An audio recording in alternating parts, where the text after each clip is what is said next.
Oi, meu nome é Padre Mike Schmitz e você está ouvindo o podcast A Bíblia em um Ano, onde encontramos a voz de Deus e vivemos a vida através das Escrituras. O podcast original, The Bible in a Year, foi produzido pela Ascension e essa é a versão brasileira traduzida pelo Heitor e dublada pelo Leandro.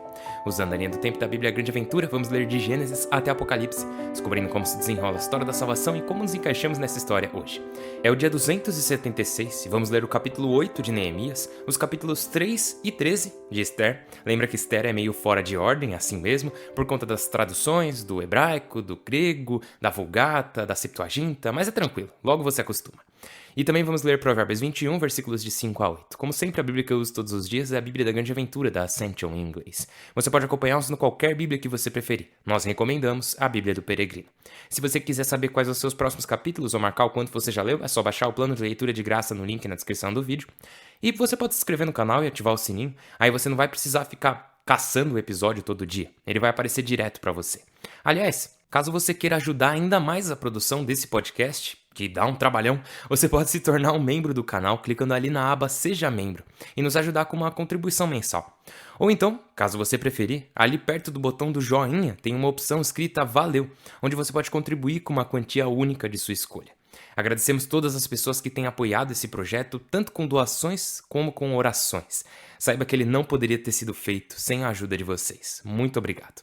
Dito isso, é o dia 276. Vamos ler capítulo 8 de Neemias, os capítulos 3 e 13 de Esther e Provérbios 21, versículos de 5 a 8. O livro de Neemias, capítulo 8. Leitura da lei. Então todo o povo se reuniu como um só homem na praça que se abre diante da porta da água, e pediu ao letrado Esdras que trouxesse o livro da lei de Moisés, que Deus havia dado a Israel. O sacerdote Esdras trouxe o livro da lei diante da assembleia, composta de homens, mulheres e todos os que tinham uso da razão. Era meados de setembro. Na praça da porta da água, do amanhecer até o meio-dia, leu o livro aos homens, às mulheres e aos que tinham uso da razão. Todo o povo seguia com atenção a leitura da lei. O letrado Esdras estava de pé no púlpito de madeira que havia feito para essa ocasião.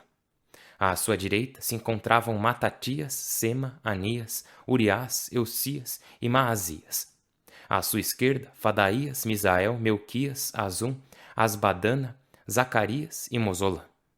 Esdras abriu o livro à vista de todo o povo, pois se encontrava num lugar elevado. E quando o abriu, todo o povo se pôs de pé. Esdras bendisse o Senhor, Deus grande, e todo o povo, levantando as mãos, respondeu: Amém, Amém. Depois, com o rosto por terra, se inclinaram e adoraram o Senhor. Os levitas Josué, Bani, Serebias, Jamim, Acube, Sabatai, Odias, Maazias, Selita, Azarias, Josabade, Anã e Falaías explicaram a lei para o povo, que se mantinha em seu lugar. Liam o livro da lei de Deus, traduzindo e explicando para que se entendesse a leitura. O governador Neemias, o sacerdote e letrado Esdras e os levitas que instruíam o povo, vendo que o povo chorava ao escutar a leitura da lei, disseram-lhe: Hoje é um dia consagrado ao Senhor vosso Deus. Não fiqueis tristes nem choreis.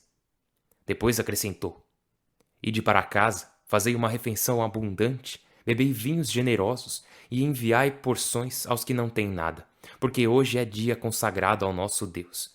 Não jejueis, pois apraz ao Senhor que estejais fortes. Os levitas acalmavam o povo, dizendo: Silêncio, pois é um dia santo, não fiqueis tristes. O povo foi embora, comeu, bebeu, enviou porções e organizou uma grande festa, porque havia compreendido o que lhe haviam explicado. A Festa das Cabanas. No dia seguinte, os chefes de família de todo o povo, os sacerdotes e os levitas, se reuniram com o letrado Esdras para estudar o livro da lei. Encontraram escrito na lei que o Senhor havia mandado por meio de Moisés: Os israelitas habitarão em cabanas durante a festa do mês de outubro. Então anunciaram em todos os seus povoados e em Jerusalém: Ide ao monte e trazei ramos de oliveira, pinheiro, mirto, palmeira e de outras árvores frondosas para construir as cabanas, como está ordenado. O povo foi, trouxe ramos e fizeram cabanas, uns no terraço, outros em seus pátios, nos pátios do templo, na praça da porta da água e na praça da porta de Efraim. Toda a assembleia que tinha voltado do desterro fez cabanas, habitaram nelas, coisa que os israelitas não faziam desde os tempos de Josué, filho de Nun. E houve uma grande festa. Todos os dias, do primeiro ao último, Esdras leu o livro da lei de Deus. A festa durou 7 dias, e no 8º houve uma assembleia solene, conforme está ordenado. O livro de Ester, capítulo 3. Amã e Mardoqueu. Algum tempo depois, o rei Assuero enalteceu Amã, filho de Amadates de Agag. Destinou-lhe um trono mais alto que o de seus colegas ministros. Todos os funcionários do palácio, segundo ordem do rei, prestavam homenagem a Amã, dobrando o joelho. Porém, Mardoqueu não lhe prestava homenagem, dobrando o joelho. Os funcionários do palácio lhe perguntaram: por que desobedeces à ordem do rei? E como lhe dissessem isso dia após dia, sem que ele fizesse caso, o denunciaram a Amã, para ver se as desculpas de Mardoqueu valiam alguma coisa, pois lhes havia dito que era judeu. Amã comprovou que Mardoqueu não lhe prestava homenagem dobrando o joelho e ficou encolerizado. Mas não se contentou em pôr as mãos apenas em Mardoqueu. Como lhe tivessem dito a que raça pertencia, pensou em aniquilar com ele todos os judeus do império de Assuero. No 12º ano do reinado de Assuero, no primeiro mês, ou seja, no mês de abril, fez-se diante de Amã o sorteio, chamado por dias e por meses. A sorte caiu no 12º mês, ou seja, no mês de março. Amã disse ao rei Assuero: há uma raça isolada, espalhada entre todas as raças das províncias de teu império.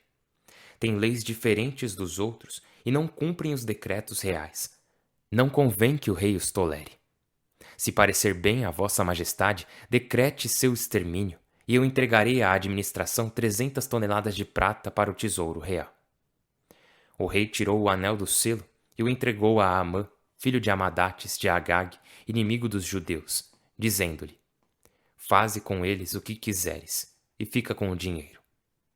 Os notários do reino foram convocados para o 13º dia do primeiro mês, e conforme ordenou Amã, redigiram um documento destinado aos sátrapas reais, aos governadores de cada uma das províncias e aos chefes de cada povo, a cada província em sua escritura e a cada povo em sua língua. Estava escrito em nome do rei Assuero e selado com o selo real. Os mensageiros levaram a todas as províncias do império cartas ordenando exterminar, matar e aniquilar todos os judeus, crianças e velhos, bebês e mulheres, e saquear seus bens no mesmo dia, no dia 13 de março, ou seja, no mês de Adar. Capítulo 13. Cópia da carta. O imperador Artaxerxes aos governadores das 127 províncias, da Índia até a Etiópia, e aos chefes de distrito sob suas ordens. Chefe de muitas nações e senhor de toda a terra, procuro não me ensoberbecer com a arrogância que o poder dá, mas governar sempre equitativa e benevolamente, para que meus súditos desfrutem sempre de uma vida sem sobressaltos, oferecendo assim uma política humana e desejando liberdade dentro de nossas fronteiras. Procuro restabelecer a paz tão desejada por todos. Ao consultar meus conselheiros como se poderia conseguir isso, Amã, que se distingue por sua prudência, homem de uma dedicação sem igual, de uma fidelidade inquebrantável e comprovada, e cujas prerrogativas seguem as do rei, nos informou de que entre todos os povos da terra há um povo hostil, com um regime jurídico oposto ao de todas as nações, que despreza continuamente as ordens reais, até o ponto de atrapalhar nossa política irrepreensível e reta. Assim, pois, considerando que este povo singular, inimigo de todos e completamente diferente por sua legislação, hostil a nossos interesses, comete os piores crimes, até o ponto de ameaçar a estabilidade de nosso reinado. Ordenamos que no 14º dia do mês de março, ou mês de Adar, do presente ano, todos os que vos forem indicados na carta de Amã, nosso chefe de governo, que é como nosso segundo pai, sejam exterminados pela raiz, com suas mulheres e crianças, pela espada de seus inimigos, sem compaixão nem consideração alguma, para que, lançados violentamente no sepulcro num só dia, esses inimigos de ontem e de hoje nossa política caminhe no futuro com segurança e ordem perpétuas. O texto da carta, com poder real para todas e cada uma das províncias, se tornaria público a fim de que todos estivessem preparados para aquele dia. Obedecendo ao rei, os mensageiros partiram velozes. O decreto foi promulgado na Acrópole de Susa, e enquanto o rei e Amã banqueteavam-se, Susa inteira ficou consternada. O livro de Provérbios, capítulo 21, versículos de 5 a 8. Os planos do diligente trazem ganho, os do precipitado trazem indigência. Acumular tesouros com boca falsa é sopro que se esfuma, laços mortais. A violência dos perversos os espreita, porque se negaram a respeitar o direito. O caminho do viciado zigue-zagueia, a conduta do honrado é reta. Pai do céu, nós te louvamos e glorificamos. Muito obrigado. Obrigado pela tua palavra, obrigado pela palavra que Esdras proclamou, obrigado por nos mostrar Esdras, o escriba, declarando e proclamando tua palavra ao povo de Israel, que retornou do exílio. E reconhecemos que nessa cidade, a cidade com o templo da tua presença, a cidade com uma muralha ao redor, essa cidade que é a tua cidade santa, as tuas palavras santas conseguiram convencer e penetrar os corações do povo. Então pedimos que o mesmo aconteça conosco, Senhor. Que a tua palavra convença e penetre os nossos corações. Que nos encoraje, que nos dê temor ao Senhor da melhor maneira possível. Que a tua palavra, Senhor Deus, guie os nossos passos e seja uma luz para o nosso caminho. Por Cristo nosso Senhor. Amém. Em nome do Pai, do Filho e do Espírito Santo. Amém. Então, vimos Esdras de novo. O que é bem legal, né? Essa participação especial de Esdras aqui no livro de Neemias. E lá vimos o quê? Vimos Esdras, o escriba, ou o letrado, né? Mesma coisa, reintroduzindo a lei de Deus ao povo de Israel.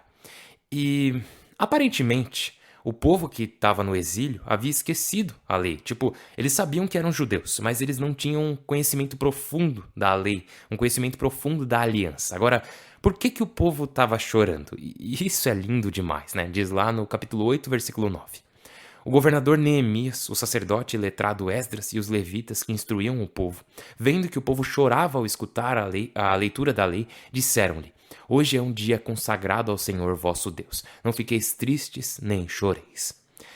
E essa parte é muito forte, né? Por que eles choraram? O meu palpite é que eles choraram não porque, Esdras não estava lá lendo leis de trânsito ou leis sobre habitação, as leis do condomínio ou algo assim. Não. Esdras estava lendo a lei de Deus. A lei de Deus que é sabedoria pura e que ela também reflete justiça e misericórdia. E o que eu quero dizer com isso é que, por exemplo, diz lá: Ide para casa, fazei uma refeição abundante, bebei vinhos generosos. Ou seja, vão para casa, se divirtam, celebrem, porque hoje é um dia consagrado ao Senhor. Porém, continua. Diz lá: E enviai porções aos que não têm nada. Ou seja, sim, vai para casa, abre um vinho, celebra o dia de hoje. Porém, enquanto isso, ajude o próximo. Separe uma porção de comida para aqueles que não têm nada. Então aqui você tem a justiça, a lei de Deus, mas também a misericórdia de Deus. Portanto, sim, pode ser que eles estivessem chorando porque nunca ouviram mandamentos tão fortes e tão sábios.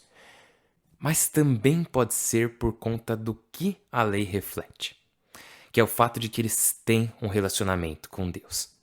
Eles são lembrados dessa aliança que Deus tem com eles, e isso muda tudo, né? Porque é uma coisa dizer, temos esse conjunto de regras e leis que são muito sábias e ajudam a viver uma vida boa. Mas aqui essas leis não vêm do nada, elas vêm de um relacionamento. Essas regras vêm de um relacionamento, e o relacionamento é uma aliança que Deus estabeleceu com seu povo. Então Esdras está lá em pé naquele púlpito de madeira proclamando a palavra, e nisso as pessoas estão vendo que, peraí, então Deus me conhece, Deus me ama, e Ele fez uma aliança comigo e com o nosso povo. E sim, eles sabiam que eram judeus, mas talvez é possível que eles não soubessem o que isso realmente significava. E isso é verdade para nós também, às vezes, não é? Crescemos pensando, sim, todos são filhos de Deus, né? Se você cresceu em um lugar onde a maioria das pessoas ao seu redor são cristãs, você pensa, todo mundo é filho de Deus, né? E você cresce e percebe que isso não é verdade. E não só isso, mas às vezes as pessoas, incluindo nós mesmos, não sabemos realmente o que significa ser um filho de Deus. E de novo, Sim, eles sabiam que eram judeus, mas talvez não sabiam o que isso realmente significava. E da mesma forma, podemos dizer: sim, eu sou cristão, ou sim, eu sou um filho de Deus. Mas você nunca realmente parou para pensar sobre o que isso significa. E de repente vem Esdras e ele lê, ele proclama a palavra de Deus para você e você percebe que eu entendi. Eu entendi. É isso que significa. Então a palavra de Deus entra no seu coração de tal forma que você reconhece que passou a sua vida inteira vivendo da maneira errada. Então essas lágrimas representam esse reconhecimento do fato de que Deus me criou para viver assim. Deus me redimiu para viver assim e eu não estou fazendo isso. Mas agora o Senhor te encontrou com a sua palavra.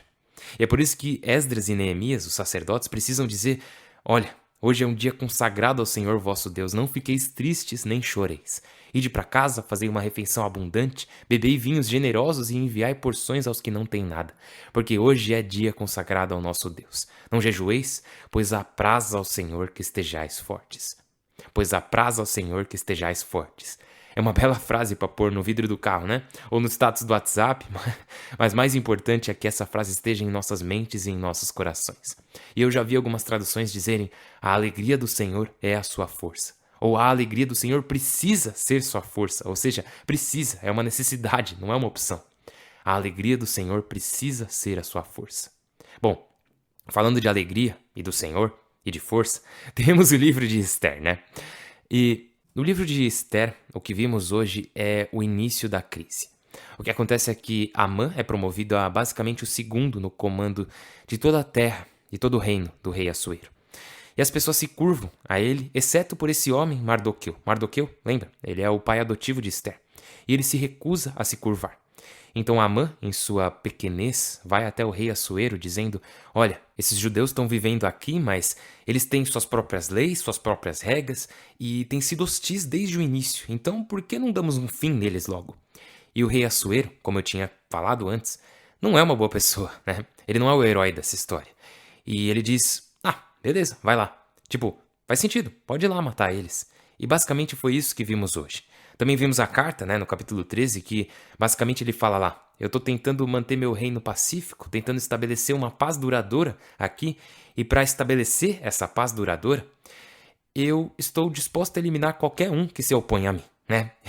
Eu vou garantir que todo mundo tenha 1,60 m cortando os pés de qualquer um que seja mais alto do que isso. Pois é, e aqui o rei Assuero, em sua carta, no capítulo 13, está dizendo: eu vou criar uma paz duradoura.